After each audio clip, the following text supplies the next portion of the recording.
অনেক দিনের সাধনা, জল্পনা কল্পনা, আপনার মোহরে নবুয়তে আমার ঠোঁটটা আমি লাগাবো। আপনার মোহরে নবুয়তের মধ্যে আমার ঠোঁটটা লাগিয়ে আমার ঠোঁটটারে আমি জাহান্নাম থেকে পরিত্রাণ করাবো। এজন্য প্ল্যান প্রোগ্রাম করে এতক্ষণ আপনার জামাটা খুলতে বলেছি। আপনার উপরে আমার কোনো হক নাই। আমার আব্বা মা, আমার সম্পদ, আমার জীবন আপনার জন্য কোরবান গো নবী। ওয়াকানা বাইনা কাতিফাইহি খাতামুন নবুওয়া, আর পিঠের মধ্যে কাজিররিল হাজালা, কবুতরের ডিমের মতো একটা মাহরুন নবুওয়া ছিল। উনি যে শেষ নবী, উনি যে প্রফেট, দ্য লাস্ট মেসেঞ্জার, এটা প্রমাণ আল্লাহ সিল মেরে দিছে বাম দিকের কাঁধে, ডান দিকে না। কোন দিকে? সাহাবারা যারা এটা দেখেছেন তারা বলেছেন যে আমরা দেখেছি এর মধ্যে কিছু চুলও ছিল, একটু লালচে ছিল, একটু উঁচু ছিল। একদিন বিশ্বনবী বললেন, বান্দার কোনো হক আল্লাহ কোনোদিন ছেড়ে দেয় না। আল্লাহর হক আল্লাহ মাফ করে, বান্দার হকের মাফ নাই। যদিও আমি নবী, আমার উপর যদি কোনো হক থাকে বলো, আমি দিয়ে দেব। কোন সাহাবী দাঁড়ায় না। এক সাহাবী দাঁড়িয়ে বললেন, নবী, যুদ্ধের ময়দানে চাবুক চালানোর সময়, লাঠি চালানোর সময় এক কাফেরকে মারতে যেয়ে আপনার লাঠির বাড়ি আমার পিঠের মধ্যে পড়েছে। আপনি যেহেতু এই কেসাসটা আদায় করতে চান, আপনার পিঠে আমি লাঠির বাড়ি মেরে এটারে শোধবোধ করে দিতে চাই। সাইয়েদনা ওমরে ফারুক হাতের জামা এরকম পড়তে শুরু করছে, আয় এদিকে আয়, তোরে শোধবোধ করাই। বিশ্বনবী বললেন, ওমর রাখো, এটা বান্দার হক, মিটাতে দাও। বিশ্বনবী বললেন, আসো তুমি এসে আমার পিঠে লাঠি দিয়ে চাবুক দিয়ে বাড়ি মারো। সাহাবী বলে, ও নবী, তখন দুর্ভিক্ষের সময়ের যুদ্ধ ছিল, আমাদের গায়ে জামা ছিল না। যখন আপনি আমার চাবুকটা পিঠের মধ্যে মেরেছেন, আমার পিঠে তখন জামা ছিল না। আপনি যদি যথা নিয়মে কেসাসটা আদায় করতে চান, আপনার জামাটা খুলেন, খালি পিঠের মধ্যে বাড়িটা মারিস। এবার ওমরে ফারুককে ধরে কে? এদিকে আয়, তোরে দেখাইতেছে। বিশ্বনবী বললেন, ওমর থামো, মারতে দাও। বিশ্বনবী উনার জুব্বাটা উপরের দিকে উঠালেন, পিঠের মধ্যে বাড়ি দেওয়ার জন্য ওই সাহাবীকে ডাকলেন। ওই সাহাবী বিশ্বনবীকে পিছন দিক থেকে জড়িয়ে ধরে ওই মোহরে নবুয়তের মধ্যে চুমু দিয়ে ফেলেছে। সাহাবী বললেন, নবী গো, এই নাটক করার জন্য আপনি আমারে মাফ করে দিয়েন। আপনি বিশ্বনবী, উদম গায়ে আপনারে দেখা যায় না, খালি গায়ে আপনারে দেখা যায় না। শুনেছি আপনার পিঠের মধ্যে মোহরে নবুয়ত আছে। অনেক দিনের সাধনা, জল্পনা কল্পনা, আপনার মোহরে নবুয়তে আমার ঠোঁটটা আমি লাগাবো। আপনার মোহরে নবুয়তের মধ্যে আমার ঠোঁটটা লাগিয়ে আমার ঠোঁটটারে আমি জাহান্নাম থেকে পরিত্রাণ করাবো। এজন্য প্ল্যান প্রোগ্রাম করে এতক্ষণ আপনার জামাটা খুলতে বলেছি। আপনার উপরে আমার কোনো হক নাই। আমার আব্বা মা, আমার সম্পদ, আমার জীবন আপনার জন্য কোরবান গো নবী। বিশ্বনবীর পিঠে বাম দিকে খাতামুন নবুওয়া ছিল, মাহরে নবুওয়া। কোন বর্ণনা এসেছে উনি এই মাহরে নবুওয়া দিয়ে পিছন দিকে দেখতেন। বিশ্বনবী যখন নামাজ পড়তেন উনি বলতেন, ইস্তাকিমু ওয়া'তাদিলু ইয়ারহামুকুমুল্লাহ, কাতার সোজা করো, ফাঁকা জায়গা বন্ধ করে দাও। কারণ আমি সামনে যেমনি দেখি, পেছনেও তেমনি দেখি। অনেকে বলেন বিশ্বনবী পেছনে দেখতেন এই মাহরে নবুয়তের জায়গাটা দিয়ে। এটা ছিল বিশ্বনবীর behind CC camera, behind close circuit camera. আল্লাহু আকবার। বিশ্বনবী ছাড়া কোন নবীর পিঠে এরকম মাহরে নবুয়া ছিল নাকি? কথা বলেন।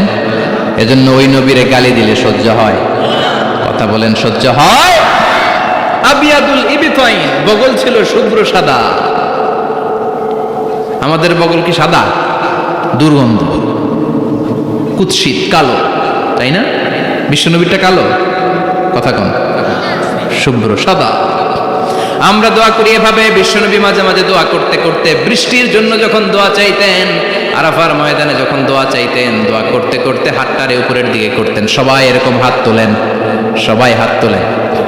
বিশ্বনবী মাঝে মাঝে আবেগের চোটে এইখান থেকে হাতটা এই জায়গায় নিয়ে যেতেন। সুবহানাল্লাহ। বিশ্বনবী যখন হাত আবেগের চোটে উপরের দিকে উঠাতেন, বিশ্বনবীর বগল দেখা যেত। সাহাবারা বলতেন, হাত্তা ইউরা বায়াদু ইবতাইহি, এই সুযোগে আমরা দেখতাম ওনার বগলটা ধবধবে সাদা, কোনো দাগ ছিল না।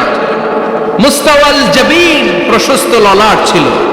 আসাম্মুল আনফ, খাড়া নাক ছিল। বিশ্বনবীর নাক কিন্তু বোচা ছিল না, এরকম চ্যাপটা নাকরে আপনারা কোম্পানিগঞ্জে কি বলেন? চাকমা কি নাক? হ্যাঁ, বুসা,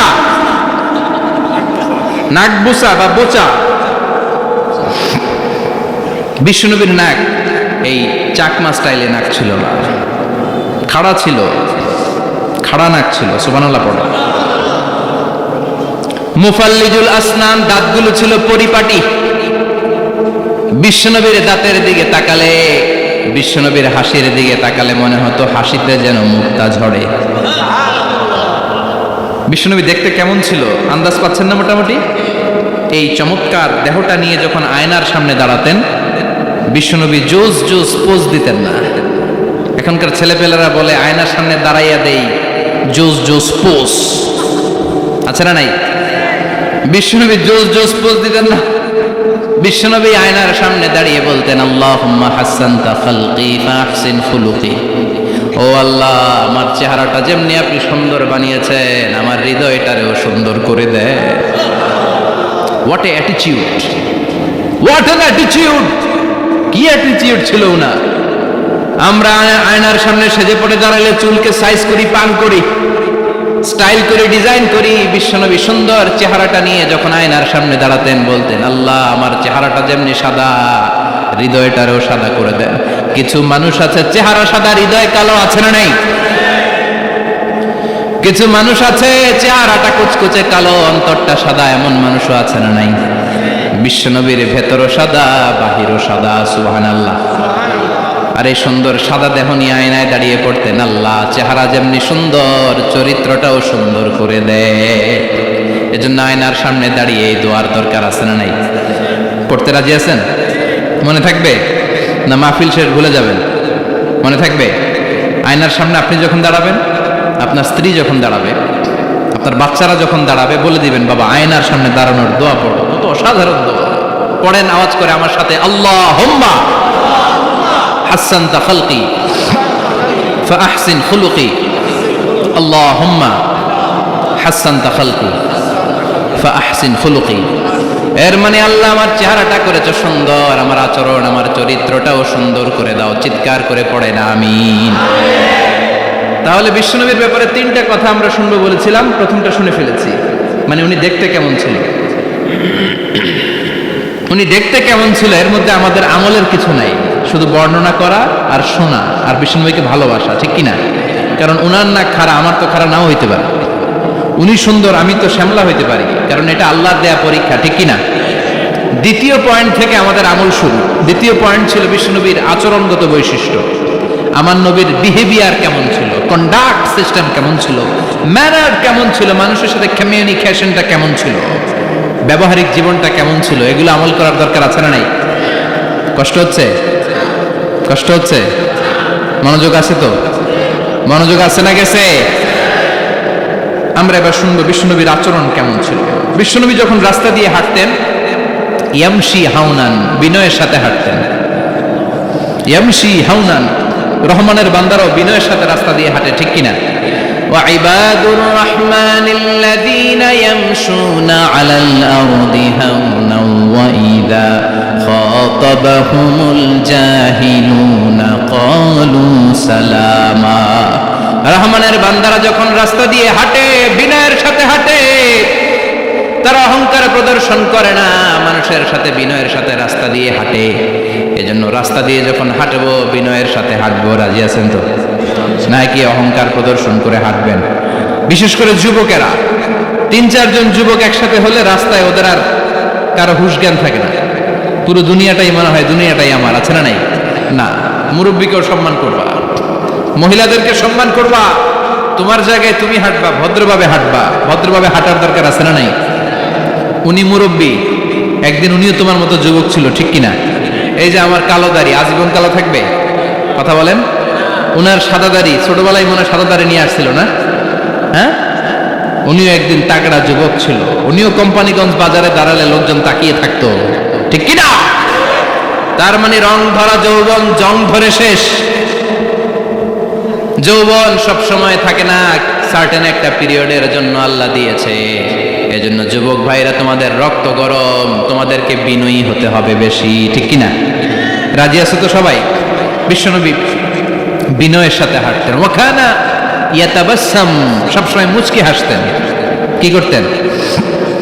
মুচকি হাসেন তো আপনারা? হাসেন না? মুচকি হাসবেন, কারণ মুচকি হাসতে পয়সা লাগে না। লাগে? মুচকি হাসি দেন তো একটা। এই যে সবার এখন মুচকি হাসি, পয়সা লাগছে? কথা কর। তাবাসসুমুকা ফি ওয়াজহি আখিকা সাদাকা, you would smile to your brother, it's a charity. তুমি তোমার ভাইয়ের দিকে তাকিয়ে যে মুচকি হাসবে, এত সদকা দেওয়ার সওয়াব হয়ে যাবে। বিশ্বনবী সব সময় মুচকি হাসতেন। হাসি তিন ধরনের, তাবাসসুম, দিহক, কাহকাহা। কাহকাহা মানে অট্ট হাসি, আলিফ লাইলার দত্তরা যেমন হাসি দেয় ওই হাসি। এটা নামাজের মধ্যে কেউ দিলে নামাজও শেষ, ওযুও। আর দেহেক, হালকা আওয়াজে হাসি, সামান্য দাঁত দেখা যায় মাঝে মাঝে বিশ্বনবী মজা করে এরকম হাসি দিতেন, কিন্তু সব সময় বিশ্বনবীর ঠোঁটের মধ্যে মুচকি হাসি লেগেই থাকতো। তাহলে আমরা বিনয়ের সাথে হাঁটবো, নাম্বার 1। নাম্বার 2, সবসময় মুচকি হাসবো। রাজি আছেন? ঘরে যেই স্ত্রীকে একটা মুচকি হাসি দিবেন, আজকে রাতেই দিবেন, যেই একটা মুচকি হাসি। রাজি আছেন? হ্যাঁ, ভালোবাসা বাড়াই দিবে কে? কথা কয় না। ভালোবাসার কথা আসলে আওয়াজ কমে যায়। ভালোবাসার কথাও কোরআনে আছে না নাই? আল্লাহু আকবার। আল্লাহ দাম্পত্য জীবনের ভালোবাসা তুমি বাড়িয়ে দাও। ইদাল তাফাতা ইলতাফাতা জামিআন। এই দুই একজন ওঠা বসা করতেছে কেন? ওঠা বসা করা যাবে না, বসেন। আর অল্প কয়েক মিনিট কথা বলবো। এখানে তো অনেক বিশৃঙ্খল, আমি তো বলতেছি না কিছু, অনেক বিশৃঙ্খল হয়ে গেছে মাহফিলটা। ওঠা বসা করা যাবে না, বসেন। 2-4 মিনিট কথা বলে আমরা একসাথে বিদায় নিব। কারণ এই মাহফিলগুলোর একটা সৌন্দর্য আছে, আপনি ওঠা বসা করলে সৌন্দর্যটা নষ্ট হয়। আপনি কি মনে করছেন শুধু এই মিডিয়া কর্মীরাই ভিডিও করে, ফেরেশতাদের ভিডিও নাই? ওয়া কুল্লা শাইইন আহসাইনাহু ফি ইমামিম মুবিন। ফেরেশতাদের ভিডিও ক্যামেরার নাম ইমামুম মুবিন। সুবহানাল্লাহ পড়েন। এই ইমামুম মুবিন নামক ক্যামকর্ডার, এটা দিয়ে তারা রেকর্ড করে নিয়ে যায়। এজন্য ওঠা বসা করলে এটা সুন্দর লাগবে। কথা বলেন। আর উঠবেন কেউ? আর কয়েক মিনিট কথা বলবো, আমরা কেউ উঠবো না ইনশাআল্লাহ। পড়েন। ইদাল তাফাতা ইলতাফাতা জামিআন। বিশ্বনবীর যদি ডানে বায়ে কোথাও তাকানোর দরকার হতো, উনি আর চোখে তাকাতেন না। অনেকে এইভাবে বসে আছে, ডানে এমনি তাকায়, এমনি আছে না নাই? এইভাবে এমনি তাকায়, আছে না নাই? এইভাবে তাকানো যাবে না। বিশ্বনবী ডানে তাকানোর দরকার হলে ইলতাফাতা জামিআন, অ্যাবাউট টার্ন, ঘুরে যেতেন, ঘুরে এইভাবে তাকাতেন। আবার বায়ে তাকানোর দরকার হলে বুকটা নিয়ে, শরীরটা নিয়ে ঘুরে যেতেন, এইভাবে তাকাতেন। সুবহানাল্লাহ পড়বেন না? আর চোখে তাকানো কি ভালো স্বভাব? বিশ্বনবী ইদাল তাফাতা ইলতাফাতা জামিআন, যেদিকে তাকাবেন ওদিকে ফুল্লি মনোনিবেশ করতেন, তারপরে তাকাতেন। সুবহানাল্লাহ পড়েন। ওয়া কানা মুস্তাহিয়ান, লাজুক ছিলেন, বেশ লাজুক। এখন সমাজে লাজুকতা নাই, লাজ শরম আমরা হারাতে বসেছি, ঠিক কি না? বিশ্বনবী আসাদ্দু হায়াআন মিনাল আযরা ফি খিদরিহা, যেই মেয়েদের বিয়ে হয় নাই, এমন ভার্জিন নারী, কুমারী নারী যারা পর্দার ভেতরে অনেক লাজুক হয়ে বসে থাকে, বিশ্বনবী পর্দার আড়ালে ওই কুমারী নারীদের চাইতেও বেশি লাজুক ছিলেন। এত লাজুক ছিলেন, এত লাজুক ছিলেন, লজ্জা পেলে চেহারাটা বিশ্বনবী লাল হয়ে যেত। ছোট্টবেলায় হালিমাতুস সাদিয়ার বাড়িতে যখন দুধ খেতে গিয়েছিলেন, বিশ্বনবীর দুধমা হালিমাতুস সাদিয়া বলে, এই কুরাইশি মুহাম্মদ ছেলেটাকে কখনো কাঁদতে দেখি নাই। ক্ষুধা লাগলেও কাঁদে না, ব্যথা পেলেও কাঁদে না, শুধু লজ্জাস্থানের জায়গা থেকে কাপড়টা একটু সরে গেলে ছোট্ট মোহাম্মদ চিৎকার দিয়ে ওঠে। কি বুঝে সে? ক্ষুধা লাগলেও কাঁদতো না, ব্যথা পেলেও কাঁদতো না, লজ্জাস্থানের জায়গা থেকে কাপড় সরে গেলে বিশ্বনবী চিৎকার দিয়ে উঠতেন। সুবহানাল্লাহ পড়েন। এজন্য লজ্জা শরমের দরকার আছে না নাই? ইযা লাম তাস্তাহি ফাসনা মা শি'তা, যদি লজ্জা শরম না থাকে যা মন চায় তাই করতে পারো। এটা আমাদের বাংলাদেশে ব্যাপক।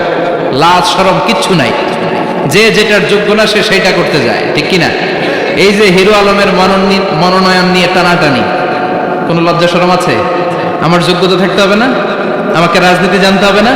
আমাকে যদি আজকে বলে মিজানুর রহমান আজহারী আপনি অনেক কোয়ালিফাইড লোক, আপনি কালকেই দেশের প্রধানমন্ত্রী, আমি ওই জায়গায় বেহুশ, কারণ আমার নাই কোনো রাজনৈতিক জ্ঞান, নাই কোনো ডিপ্লোম্যাটিক জ্ঞান, নাই কোনো কূটনৈতিক জ্ঞান, এই কাজ আমার নয়।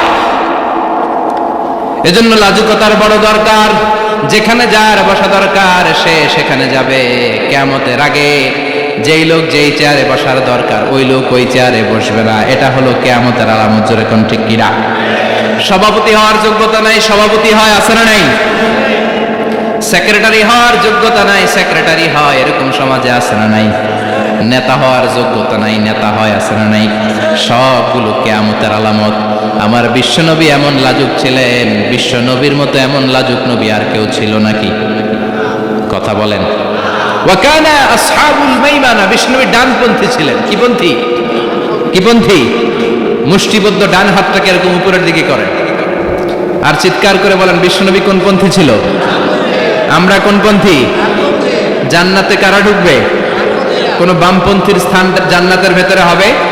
চিৎকার করে বলেন, কোন নাস্তিক জান্নাতে ঢুকতে পারবে? এজন্য নবীদের মতো ডানপন্থী হতে হবে, যেরকম ঠিক কিনা? বিশ্বনবী সব ভালো কাজগুলো ডান দিক দিয়ে করতে পছন্দ করতেন। জামা পরলে ডান দিক দিয়ে, খাবার বিতরণ করলে ডান দিক দিয়ে, মুসাফা করা শুরু করলে ডান দিক দিয়ে, ডান দিক দিয়ে ভালো কাজ বিশ্বনবী পছন্দ করতেন। সুবহানাল্লাহ পড়েন। আসহাবুল মাইমানা, বিশ্বনবী মেহমানদারি করতে পছন্দ করতেন। আমরা করি তো? মেহমানদারি করান? মেহমান ঘরে আসলে ভালো লাগে? খারাপ লাগে কার কার দেখি?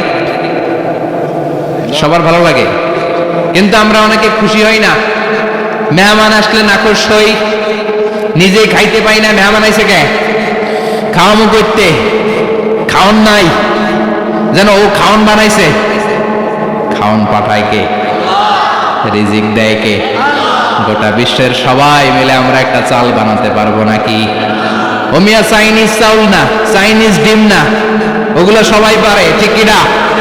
আল্লাহর বানানো ন্যাচারাল চাল, গাছের মধ্যে হওয়া যেই চাল, ধান আল্লাহ তৈরি করেছে, এরকম ধান, এরকম একটা পেয়ারা, এরকম ছোট্ট একটা কমলার টুকরা গোটা বিশ্বের সবাই মিলে বানাতে পারে নাকি? এজন্য রিজিকের মালিক কে? মেহমান আপনার রিজিকে ভাগ বসাতে আসে না, সে তো তার রিজিক নিয়ে আসে, সে আরো এসে আপনার রিজিকে বরকত ঢুকিয়ে দিয়ে যায়। চিল্লা এখন ঠিক কিনা? কারণ আমরা বরকতে বিশ্বাসী। বরকত বিশ্বাস করেন? 5 লাখ টাকা মাসে কামায়, ডাইন হাতে বা হাতে, আছে না নাই? হালাল হারাম ইচ্ছা মতো কামায়, মাস শেষে কিচ্ছু থাকে না, এরকম ডাকাইত আছে না নাই? হসপিটালের একটা বিল পরিশোধ করতে 3 লাখ চলে যায়, ঋণের বোঝায় জর্জরিত, রাতে ঘুম নাই, তার মানে বরকত নাই। আরেকজনের বেতন 20,000, কয় হাজার? বাড়ি ভাড়া 6,000, বাজার খরচ 6,000, ছেলে মেয়ের স্কুলের বেতন 6,000, বেড়ায় দান করে আরো 1,000, আরো থাকে। সুবহানাল্লাহ পড়েন। দিস ইজ কল্ড বারাকা। 20,000-এর বেতনের ভেতরে বারাকা ছিল। 5 লক্ষ ইনকাম, 1 টাকাও নাই, ঠিক কিনা? এজন্য কোটি টাকার মালিক দেখলে মনে করবেন না অনেক সুখ।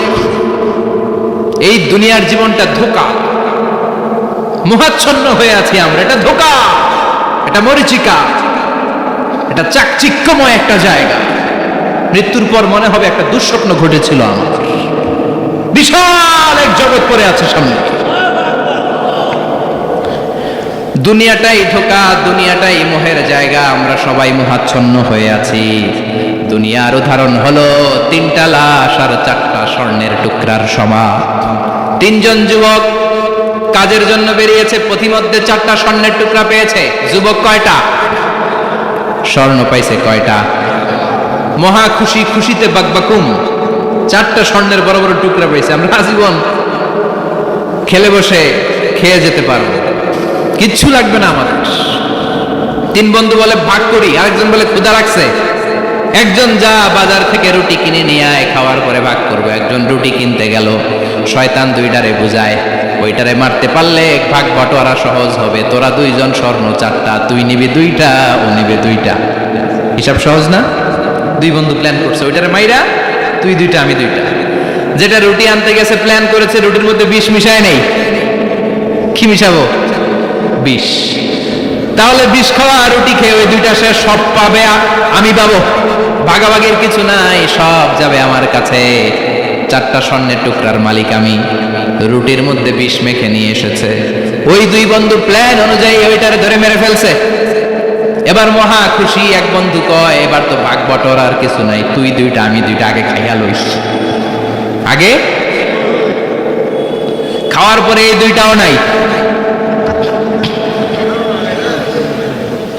3টা লাশ, 4টা স্বর্ণের টুকরা, এটাই তো দুনিয়ার জীবন, ঠিক কিনা? আসল জীবন কবর থেকে শুরু হবে, কোন ঠিক কিনা?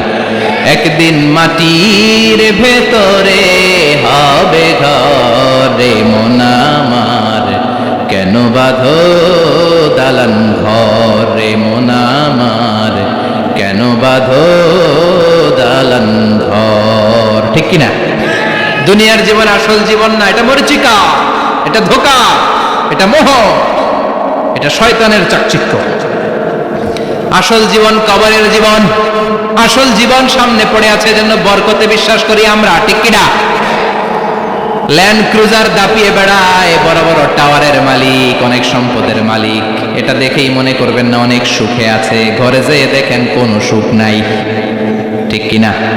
সাধারণত টাকা যার বেশি দুঃখ তার বেশি, টাকা যার কম সুখ তার বেশি। সুবহানাল্লাহ পড়েন। আল কানাআতু মিনাল ইসলাম। এজন্য আমার শ্রমিক ভাইয়েরা, আপনাদের এক পা জান্নাতে এমনি ঢুকে আছে। নামাজ পড়বেন, মা বাবার খেদমত করবেন, ইসলামের নিয়মগুলো মানবেন, দ্বিতীয় পাটাও জান্নাতে ঢুকায় দিবে কে? আর যারা কোটি কোটি টাকার পাহাড় বানিয়েছে, ওদের হিসাবের ফিরিস্তি অনেক বড়। বিশাল বাড়ির মালিক, ল্যান্ড ক্রুজার চালায়, সাবরোলেট চালায়, পোরশে, ফারারি, ল্যাম্বরগিনি চালায়, আছে না নাই? ঘরে সুখ নাই, রাতে ঘুম নাই, টেনশন আর টেনশন, 4টা ট্যাবলেট খেয়ে আধা ঘন্টা ঘুমাতে পারে না, এরকম ধনী আছে না নাই? সব ধনীরা আবার এক পাল্লায় মাইপেন না। হালাল পন্থায় মাথার ঘাম পায়ে ফেলে যেই ধনী ব্যবসায়ীরা বড় লোক হয়েছে, ওদের ঘরে ঠিকই শান্তি আছে। তার মানে টাকা যার বেশি, ওষুধ তার বেশি, কিচ্ছু খেতে পারে না। দেখবেন ধনীদের খাবারের ডায়েটে থাকে ভেজিটেবলস আইটেম, ঠিক কিনা? এমনি হজম হয় না, আবার ডাক্তারের কাছে গেলে বলে কিচ্ছু খাবেন না, খালি ঘাস খাবেন। কি খাবেন?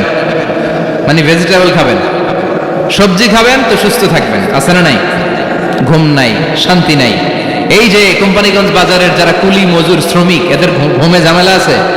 কথা বলেন। ধনী পয়সাওয়ালা কোটিপতি, সে ঘুমের ট্যাবলেট খায়, ঘুমের জন্য যে ট্যাবলেট লাগে রিক্সাওয়ালা ওইটাই জানে না, ঠিক কিনা?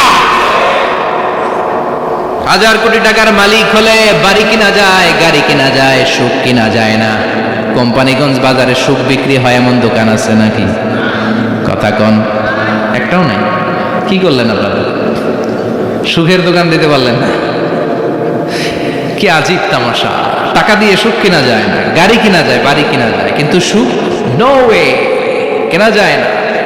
টাকা হলে জাজিম কিনা যায়, বালিশ কিনা যায়, ঘুম কিনা যায় না। ঘুম কিনা যায়? ফার্মেসিতে ডাক্তারের কাছে যে যদি বলেন 2000 টাকার ঘুম দেন, দিবে? ডাক্তার কি বলবে? দূর মিয়া, আমারই ঘুম আসে না, তোমারে আমি ঘুম বিক্রি করুন। আচ্ছা না নাই? শ্রমিক ভাই, রিক্সাওয়ালাদের ঘুমের ঝামেলা নাই, যেখানে রাই তো এখানেই, যেখানে রাই তো এখানেই কাই। ওর মাথা লাগতে দেরি বিছানায়, নাক ডাকতে দেরি হয়, ওর নাকের ডাকের আওয়াজে ট্রাকের ইঞ্জিনও ফেল, ঠিক কিনা?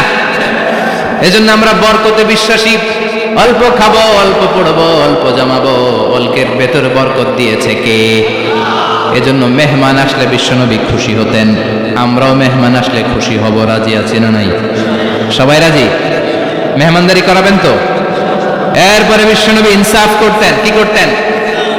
ইনসাফ করতেন। বিচার করার সময় বিশ্বনবী ইনসাফ করতেন। গোটা বিশ্বকে ইনসাফ শিখিয়েছেন বিশ্বনবী। আমাদের দেশেও তো ইনসাফ হয় না? হাইকোর্টে, সুপ্রিম কোর্টে, গ্রাম্য সালিশে আছে, আছে। আহকামুল হাকিমিনের দরবারে সবগুলো বিচার আবার বসবে। চিল্লায় বলেন ঠিক কিনা? অমিয়া দুনিয়াতে বিচারপতি বিচারের রায় দেয়, ওই বিচারপতিরও বিচার আছে না নাই? সবচেয়ে বড় বিচারপতির নাম কি? বিশ্বনবী ইনসাফ করে গোটা বিশ্বকে দেখিয়ে গেলেন কেমন করে বিচার করতে হয়। বিশ্বনবীর কাছে কখনো বিচার আসলে বিশ্বনবী দুই পক্ষের কথা শুনে রায় দিতেন। পড়েন সুবহানাল্লাহ। সব সময় দুই পক্ষের কথা শুনে রায়। এখন কি দুই পক্ষকে সমান প্রিভিলেজ দেয়া হয়? কথা বলেন। কারণ কোরআন দিয়ে বিচার হয় না। কোরআন দিয়ে বিচার হোক আমরা চাই কি চাই না? আমার সংসদ ভবনের ভেতরে কোরআনের আইন দিয়ে সংসদ ভবন কায়েম হোক আমরা চাই কি চাই না? সেনাবাহিনীর ভেতরে দরবার হলগুলোতে যখন আলোচনা বসে কোরআন মাঝখানে থাকবে, চিল্লায় বলেন ঠিক কিনা? দেশের সবগুলো ক্যান্টনমেন্টের ভেতরে কোরআন থাকার দরকার আছে না নেই? সবগুলো আদালতের ভেতরে কোরআন থাকার দরকার আছে না নেই? কোরআনের আইন অনুযায়ী আমার দেশের সব নিয়ম কানুন চলবে, আমরা চাই কি চাই না? এই কোরআনের আইনের বিরুদ্ধে যদি কোনো আইন পাশ করা হয়, আমরা ওই আইনের বিরুদ্ধে চিৎকার করে বলেন ঠিক কিনা? আমরা এই কোরআনের জন্য সব বাজি রাখতে রাজি আছি, আমরা জীবন বাজি রাখতে রাজি আছি, আমরা দেহের তাজা রক্ত বিলিয়ে দিতে রাজি আছি, যারা বলেন ঠিক কিনা? কোরআনের জন্য কে কে ময়দানে থাকতে রাজি আছেন? হাত উঁচু করে আল্লাহর দেখা।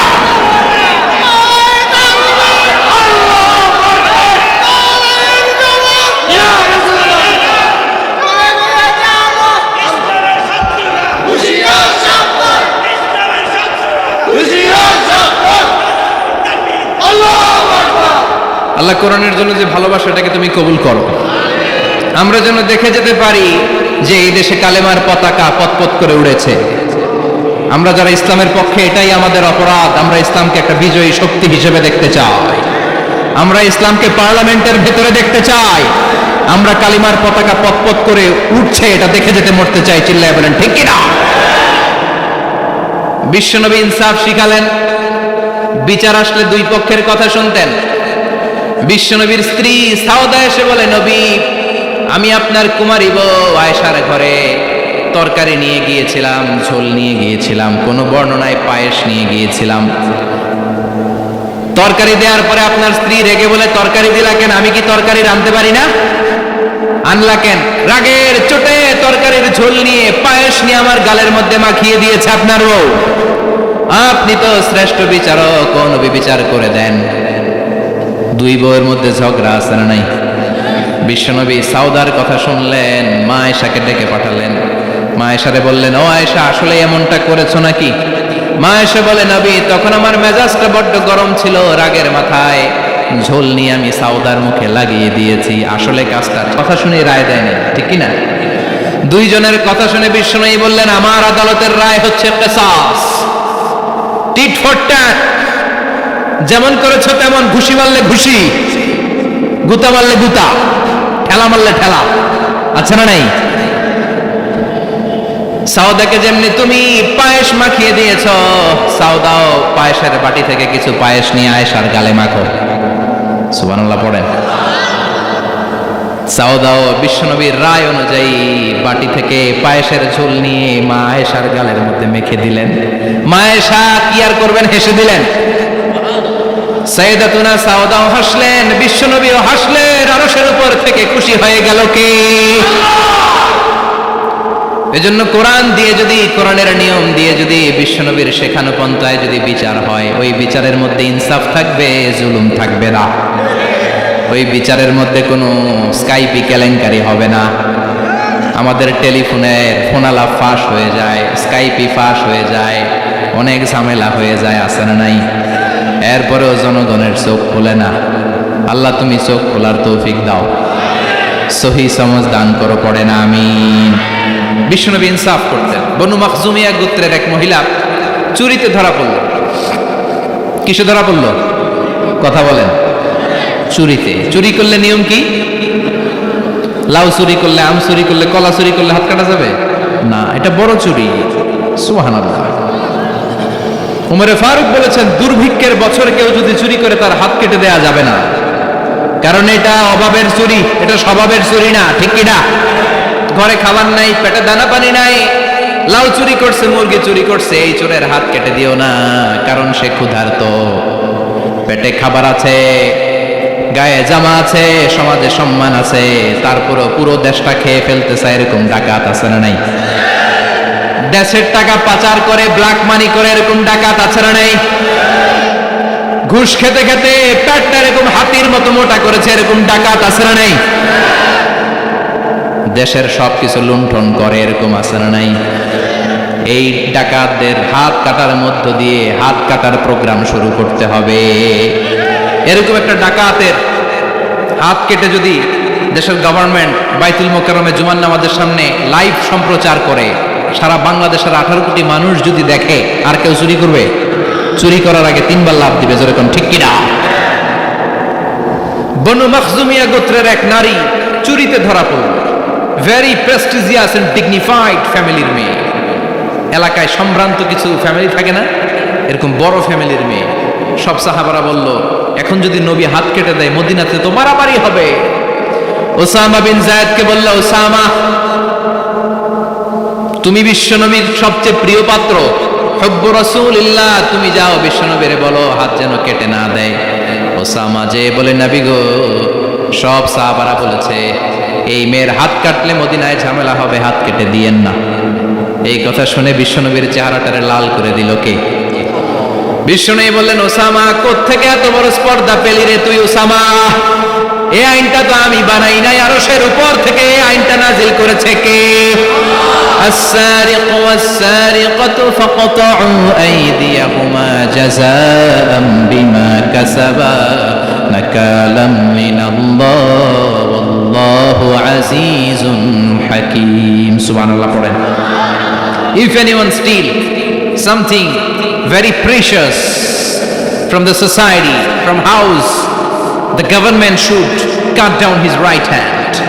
দামি কিছু চুরি করলে গভর্নমেন্ট কাটবে, আমরা কাটতে পারবো? এটা সরকারের কাজ, সরকার ডান হাত কেটে দিবে। ওসামা, এটা আল্লাহর আইন। কেমন করে আল্লাহর আইনে তুমি সুপারিশ করতে আসো? কোন বানু মাখজুমিয়া গোত্রের মেয়ে? ওই মেয়ে তো দূরের কথা, আমার কলিজার টুকরা ফাতেমাও যদি চুরি করে, আমি রামদানিয়ে ফাতেমার ডান হাতটা এক কোপ দিয়ে কেটে দিতে এক মুহূর্ত দেরি করব না রে ওসামা। জাস্টিস, ইনসাফ শিখে নাও। কেমন করে প্রতিষ্ঠা করেছে বিশ্বনবী, চিৎকার করে বলেন ঠিক কিনা? এগুলো হচ্ছে বিশ্বনবীর অভ্যাস, আচরণ।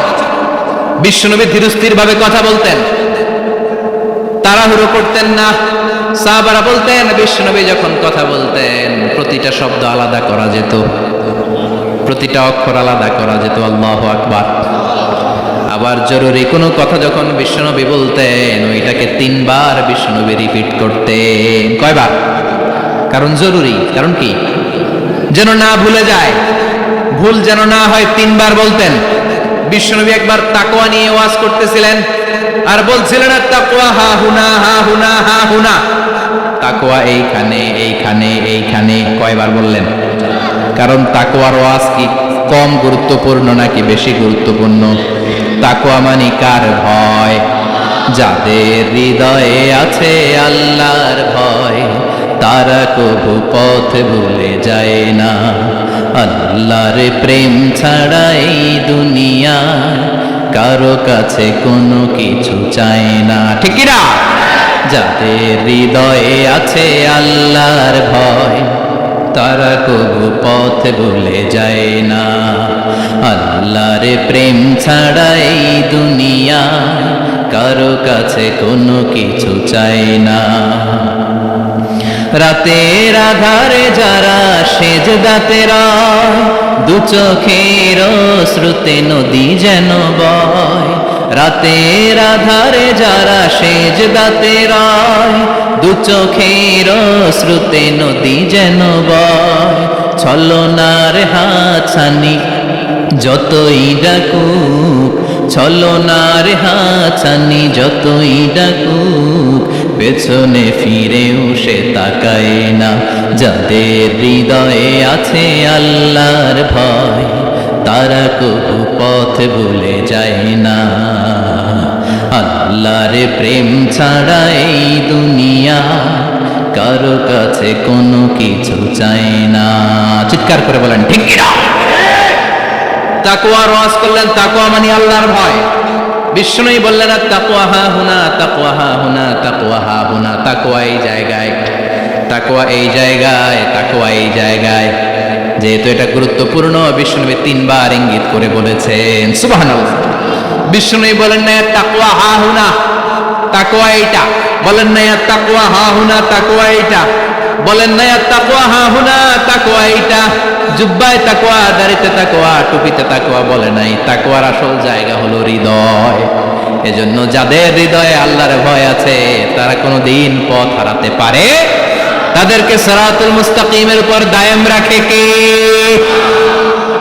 কি সুন্দর অভ্যাস ছিল বিশ্বনবীর, মানার দরকার আছে না নাই? বিশ্বনবীর আরেকটা অভ্যাস ছিল, বাসি খাবার খেতেন না, জানেন? বাসি খেতেন না, অল্প খেতেন, কিন্তু যেটা খেতেন ভালোটা খেতেন। অল্প খেতেন কিন্তু যেটা খেতেন ভালো খেতেন। মধু খেতে পছন্দ করতেন, কিন্তু মধুর মধ্যে দুর্গন্ধওয়ালা একটা মধু আছে না, মাগাফির, বুখারীতে লম্বা ঘটনা, ওইদিকে যাব না। এই মাগাফিরের মধু উনি খেতে চাইতেন না। ভালো সুগন্ধিওয়ালা মধু তিনি বিশ্বনবী খেতে পছন্দ করতেন। বিশ্বনবীর খাবারের তালিকায় সবচেয়ে পছন্দনীয় তালিকায় ছিল এই মধু। মধু খেতেন, দুধ খেতেন, খেজুর খেতেন, জব খেতেন, বার্লি খেতেন, ছাগলের বাজুর মাংস খেতে পছন্দ করতেন, সিনার মাংস। সুবহানাল্লাহ কইবেন না? What a choice! কি চয়েস ছিল বিশ্বনবী! বাজুর মাংস খেতেন। বিশ্বনবী লাউ খেতে পছন্দ করতেন, লাউ। রুম্মান ফল খেতে পছন্দ করতেন, রুম্মান মানে ডালিম। রুম্মান মানে কি? ডালিম খেতে পছন্দ করতেন। মাশরুম খেতে পছন্দ করতেন। সুবহানাল্লাহ পড়ে। মাশরুমের স্যুপ পাওয়া যায় না রেস্টুরেন্টে? বিশ্বনবী বলতেন, আল কামআতু মিনাল মান্নি ওয়া মাউহা শিফাউন লিল আইন। এই কামআহ মানে মাশরুম, ব্যাঙের ছাতা, এটা হলো মান্না সালোয়ার মতো দামি খাবার। আর এই মাশরুমের স্যুপ চোখের জন্য মহৌষধ। যাদের রাত কানা দিন কানা আছে, মাশরুমের স্যুপ খান, চোখ ভালো করে দিবে কে? এজন্য বিশ্বনবী যেগুলো খেত এগুলো খাওয়ার দরকার আছে না নাই? বিশ্বনবীর যে সুন্দর চরিত্র ছিল, আচরণ ছিল, এগুলো পালনের দরকার আছে না নাই? তাহলে বিশ্বনবীর তিনটা কথা বলবো বলেছিলাম। প্রথম কথা ছিল দেখতে কেমন ছিল। অনেক কথা তো বলা যাবে না, সংক্ষেপে বললাম যে বিশ্বনবীর আচরণ কেমন ছিল। এখন শুনবো, শেষ কথা বলে যাই, বিশ্বনবীর ইন্টেলেকচুয়াল পাওয়ার কেমন ছিল, ওনার বুদ্ধিমত্তা কেমন ছিল। Our beloved Prophet Muhammad, the last messenger, was a very good mediator. বিশ্বনবী ভালো মিডিয়েটর ছিলেন। বিশ্বনবী ভালো মধ্যস্থতাকারী ছিলেন। ঝগড়া লাগলে মিলাই দিতে পারতেন চমৎকার। সুবহানাল্লাহ। বাড়িতে দেয়া জিমায় পড়ছেন? কষ্ট হচ্ছে? আর কয়েক মিনিট পড়বো, একটা তাকবীর দেন, লিল্লাহি তাকবীর। He was a very good mediator. মধ্যস্থতাকারী ব্যক্তিত্ব ছিলেন। স্বামী স্ত্রীর মধ্যে ঝগড়া লাগলে মিলায় দিতেন, বন্ধু বন্ধু ঝগড়া মিলায় দিতেন, সমাজে সমাজে মারামারি মিলায় দিতেন। মক্কা থেকে মদিনায় যখন গেলেন, মদিনায় 120 বছরের একটা যুদ্ধ চলছিল, কেউ যুদ্ধটা থামাতে পারে না। বিশ্বনবী 7 দিনের ব্যবধানে যুদ্ধ থামিয়ে দিলে। Intellectual capacity, very good mediator. এজন্য বিশ্বনবীর উম্মত যারা, তাদের অভ্যাস হবে ঝগড়া লাগায় দেওয়া যাবে না, মিলায় দিতে হবে, ঠিক কিনা? আমরা যদি ঝগড়া দেখি দূর থেকে আরো লাগায় দিতে চাই, আছে না নাই? কোম্পানিগঞ্জ বাজারে ঝগড়া, কয় লাগুক, কারো লাগুক, ধরবি না, থামাবি না, দূর থেকে মজা দেখি, মজাই লাগে, এরকম ডাকাইতে আছে না নাই? আগুন লাগলে পানি দিয়ে নেবায়, অনেকে তেল ঢালে, আছে না নাই? কি করবেন? মিলিয়ে দিবেন। আপনার মর্যাদা বাড়িয়ে দিবে কে? বিশ্বনবী ভেরি গুড মিডিয়েটর ছিলেন। বিশ্বনবী লজিক্যাল এবং রেশনাল ছিলেন, বুদ্ধিমত্তাকে কাজে লাগাতেন। এক সাহাবী এসে বলে, নবী ইযান লি বিজিনা, আমারে জিনার অনুমতি দেন। কিসের অনুমতি? কার কাছে অনুমতি চাইলো? অন্যান্য সাহাবারা এই যুবক ছেলেটাকে ধমকাতে লাগলো, বসো, এই মিয়া বসো, বিশ্বনবীর কাছে কি কথা বলে এগুলা? ওই যুবক বসে রইল। বিশ্বনবী কাজ সারলেন, এরপর বললেন, আইনাস শাবাব, ওই যুবকটা কোথায়, এদিকে আসো, কি চাইছো বলো। কয়, বিশ্বনবী আপনি আমারে জিনা করার অনুমতি দেন। বিশ্বনবী যুবকটারে কাছে ডেকে আনলেন, বললেন, ও যুবক, তোমার ঘরে বোন আছে কিনা? কয়, আছে। তোমার বোনের সাথে কোনো পুরুষ জিনা করুক, তোমার কেমন লাগবে? সে বলে, আমি এই পুরুষটারে হত্যা করব। হত্যা করবা? ওকে, ডান। তোমার ঘরে মা আছে কিনা? আছে। তোমার মায়ের সাথে পর পুরুষ জিনা করবে, কেমন লাগবে? কয়, আমি সাইজ করবো ওরে। তোমার ঘরে স্ত্রী আছে কিনা? আছে। তোমার স্ত্রীর সাথে যদি কেউ জিনা করে কেমন লাগবে? বলে, আমি তারে ছাড়বো না। বিশ্বনবী বললেন, তাহলে যেই মহিলার সাথে তুমি জিনা করবা, সেও তো কারো বোন, সেও তো কারো স্ত্রী, সেও তো কারো মা, ঠিক কিনা? সুবহানাল্লাহ। What an intellectual capacity. যুবক বলে, তাই তো, এভাবে তো ভাবি নাই। আমি যার সাথে পাপ করব সেও তো কারো বোন হবে, সেও তো কারো মা হবে, সেও তো কারো স্ত্রী হবে। ও নবী, আপনি আমারে মাফ করে দেন, আমার জন্য দোয়া করে দেন, যেন তাকওয়ার উপর জীবন প্রতিষ্ঠা করতে পারি। লজিক্যালি জিনিসকে সলভ করার চেষ্টা করতেন। মুআয ইবনে জবালকে বিশ্বনবী সাল্লাল্লাহু আলাইহি ওয়াসাল্লাম ইমাম বানিয়ে পাঠালেন। উনি ইমামতি করতে গেলেন এক মসজিদে। মাগরিবের সালাতে উনি লম্বা কেরাত ধরলেন। এশার নামাজ শুরু করলেন সূরা বাকারা দিয়ে, কোরআনের সবচেয়ে ছোট সূরা। হ্যাঁ, বড়? কত বড়? বিশাল বড়। এখন ওই এলাকার মুসল্লিরা ছিল কৃষক মুসল্লি। এক কৃষক মুসল্লি সাহাবী নামাজের পেছনে দাঁড়ালেন, দেখলেন বাকারা দিয়ে দৌড়ছে, কেরাত শেষ হয় না, আর দাঁড়িয়ে থাকতে পারে না, পায়ে ব্যথা করে, পিঠে ব্যথা করে। কিছুক্ষণ পর রেগে মেগে নামাজ ছেড়ে দিয়ে বারান্দায় নামাজ পড়ে বিশ্বনবীর কাছে বিচার দিতে গেলেন। যে বললেন, নবী এমন ইমাম পাঠাইছেন এশা পরে বাকারা দিয়া। বিশ্বনবীকে সর্বনাশ, মুয়াজ তো ভেজাল লাগাই ফেলতেছে। ডেকে পাঠালেন, সহিহ বুখারীর বর্ণনা। বিশ্বনবী বললেন, Muaz, what are you doing there? কি করছো তুমি সেখানে? আফাতানুন আনতা ইয়া মুআজ? ও মুয়াজ, তুমি কি ফিতনা বাজাও নাকি? তুমি কি ফিতনা ছড়াচ্ছ নাকি? খেটে খাওয়া মানুষ, কৃষক মানুষ, মাঝারি সাইজের কত সুন্দর সূরা আছে, ওয়াদ-দুহা ওয়াল-লাইলি ইযা সাজা, আল কারিআতু মাল কারিআ, আসনা নাই, আলহাকুমুত তাকাসুর, আসনা নাই। এগুলো দিয়ে না পড়ে বড় বড় সূরা ধরলা কেন্দ্রে মুআজ। আফাতানুন আনতা ইয়া মুআজ? তোমারে কি আমি অ্যাপয়েন্টমেন্ট দিছি তুমি ফিতনা বাজাবা? খবরদার মুআজ, ইয়াসসিরু ওয়ালা তুআসসিরু, ইসলামকে মানুষের কাছে সহজ করে উপস্থাপন করবা। বাশশিরু ওয়ালা তুনাফিরু, ইসলামকে এমন ভাবে উপস্থাপন করবা না যে তোমার কথা শুনে মানুষ দিন থেকে ভেগে ভেগে যায়। তাহলে এই দায়ভার ইসলামের নয়, এই দায়ভার বর্তমানে তোমার কাঁধের উপর। চিৎকার করে বলেন ঠিক কিনা? আমাদের মধ্যে অনেকে ইসলামকে অনেক কঠিন করে ফেলে, মানুষকে আশার বাণী শোনায় না। কই এমনি না পড়লে আপনার বাদ, আপনি বেদাত করছেন, আপনি শিরক করছেন, আপনার কিচ্ছু হবে না। যারে বলে কিচ্ছু হবে না, সে বলে আমার যেহেতু কিচ্ছু হবে না, তোর কথা শোনার আমার দরকার নাই। যে আমারে আশার বাণী শোনায় আমি তার কাছে যাই, ঠিক কিনা? এজন্য সহিহ ইসলাম আপনি প্রচার করবেন, but your approach should be very flexible. 100 বছর যেটা চালু আছে আপনি একদিনই উঠিয়ে দিতে পারবেন? It's not a logical approach. বিশ্বনবীর অ্যাপ্রোচ, বিশ্বনবীর রেশনাল ক্যাপাসিটি এমনটা ছিল না। সহজভাবে বুঝাবেন। আদ-দীনু ইউসরুন লা উসরা ফি, দিনটা হলো সহজ, দিনের মধ্যে কাঠিন্যতা নাই। সুবহানাল্লাহ, কি ক্যাপাসিটি! আমি যেমনি আপনাদেরকে নিয়ে বসে ওয়াজ করতেছি, বিশ্বনবী ওয়াজ করতেন, তবে সংক্ষিপ্ত ওয়াজ। আমরা আধা ঘন্টা করে যদি রাখতে চাই, হুজুর আরো আধা ঘন্টা করেন। তো আরো আধ ঘন্টা করে যদি শেষ করতে চাই, হুজুর আর 10 মিনিট করেন। হুজুর ওয়াজ অনেক টেস্ট লাগে, হুজুর নামাজ টেস্ট লাগে না। আচ্ছা না নাই? ওয়াজ ভাল লাগে, নামাজ ভাল লাগে না, কিন্তু বিশ্বনবীর ওয়াজ ছিল সংক্ষিপ্ত।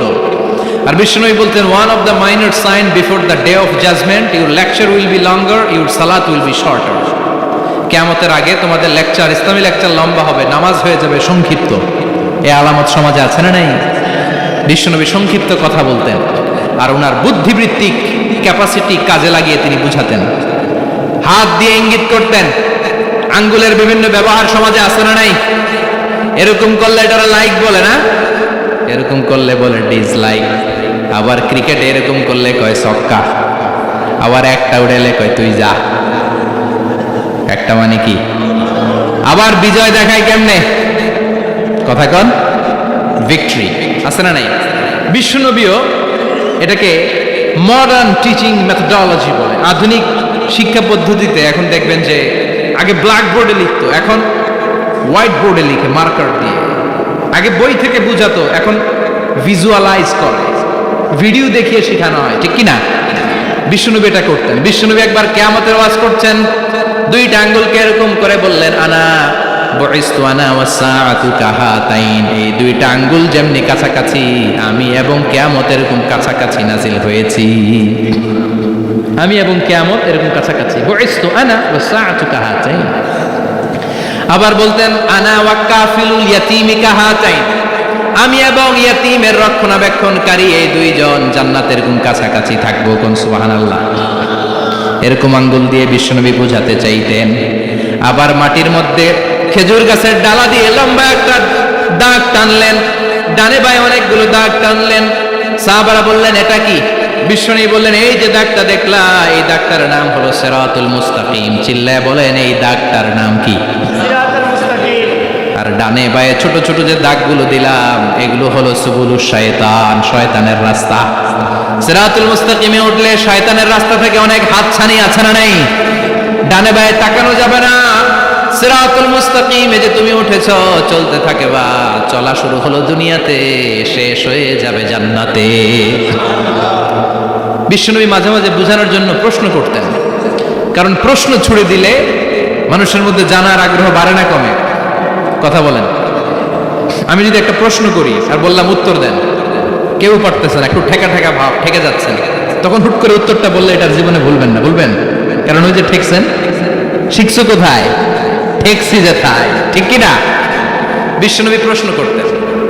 বিশ্বনবীর এই প্রশ্নটা বলে শেষ করছে। বিশ্বনবী সাহাবাদের মাঝখানে ওয়াজ করতেছেন আর বলতেছেন, ইন্না মিনা শাজারি শাজারা লা ইয়াসকুতু ওয়ারাকুহা মাসালুহু কামাসালিল মুসলিম। বললেন, আমাদের এই ভূখণ্ডে এমন একটা গাছ আছে, যেই গাছের পাতা ঝরে না, এই গাছের দৃষ্টান্ত মুমিনের দৃষ্টান্তের মতো। বলো তো গাছটা কি? কে জানো? কেউ কথা কয় না। কি গাছ? কি গাছ? কেউ কথা কয় না, কেউ বলতে পারে না। কেউ বলে শাজারাতুল বাওয়াদি, ওই ক্যাকটাস গাছ, পাহাড়ি গাছ, ওই গাছ, সেই গাছ, কেউ বলতে পারে না। বিশ্বনবী বললেন, কেউ পারো নাই? সঠিকটা শুনে নাও, ইন্নাহা নাখলা, এটা খেজুর গাছ। সুবহানাল্লাহ পড়েন। সাহাবীরা ভাবছে এটা তো ঘরের পাশে আছে, এটা মনে কয় নাই। সব ঘরের চিপায় আরব দেশে খেজুর গাছ, সাহাবারা ভাবছে এটা তো ঘরের গাছ, এটা মনে হয় জিজ্ঞেস করে না, এজন্য দূরে দূরে চিন্তা করছে। কোন সুবহানাল্লাহ। সব সাহাবীরা বাড়িতে ফিরে গেলেন। ওমরে ফারুক, ওনার ছেলে আব্দুল্লাহ ইবনে ওমরও গেল। আব্দুল্লাহ বলে, আব্বা, বিষ্ণুনবী যে জিজ্ঞেস করেছিল, বলো তো কোন গাছের পাতা ঝরে না, যেই গাছের দৃষ্টান্ত মুমিনের দৃষ্টান্তের মতো? আপনারা কেউ পারেন নাই, আমি কিন্তু জানতাম এটা খেজুর গাছ। ওমরে ফারুক বললেন, বেটা কইলি না কেন? কইতে পারলে নবীর সামনে আমার কলিজাটা এত বড় হয়ে যেত। আমার কলিজার টুকরা ছেলে পেড়েছে, কেউ পারে নাই। আব্দুল্লাহ বলে, বাপ চাচা আপনারা কেউ পারেন না, আমি কই কেমনে? শরম লাগছে, শরম। সুবহানাল্লাহ কইবেন না? QA session, questioning answering session করে বিশ্বনবী সাহাবাদেরকে শিখাতে চাইতেন। এজন্য এ নবী এমন নবী যে নবীর পুরো জীবনের প্রতিটি ইঞ্চি ইঞ্চি জায়গাতে আমাদের জন্য শিক্ষা আছে না নাই? এই শিক্ষাগুলো গ্রহণ করতে রাজি আছেন তো? যা শুনলাম আমল করতে রাজি আছেন তো?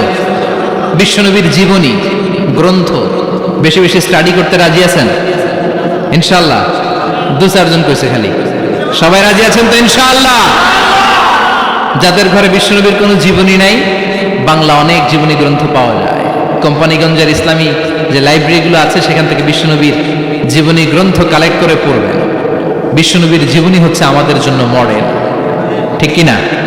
এবং এই মডেল অনুযায়ী যদি আমাদের জীবনকে আমরা সাজাতে পারি, জান্নাতের দুয়ারগুলো আমাদের জন্য খোলা রাখবে কে?